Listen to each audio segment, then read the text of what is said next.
Three scientists, Sandu Popescu, Yakir Aharonov, and Daniel Rarlik, have been troubled by the same scenario for 3 decades.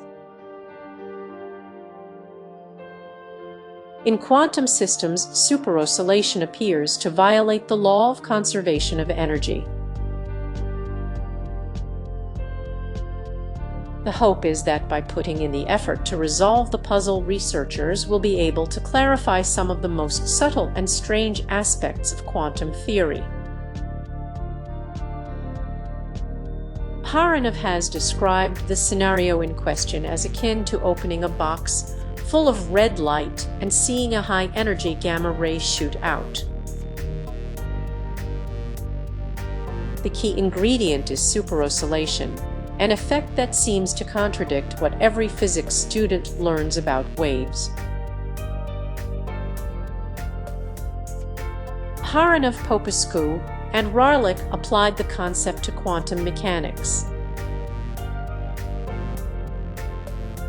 In quantum mechanics, a particle is described by a wave function.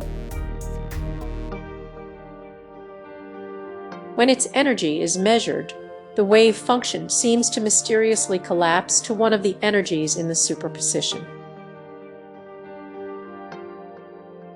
Popescu, Aharonov, and Rarlik exposed the paradox using a thought experiment.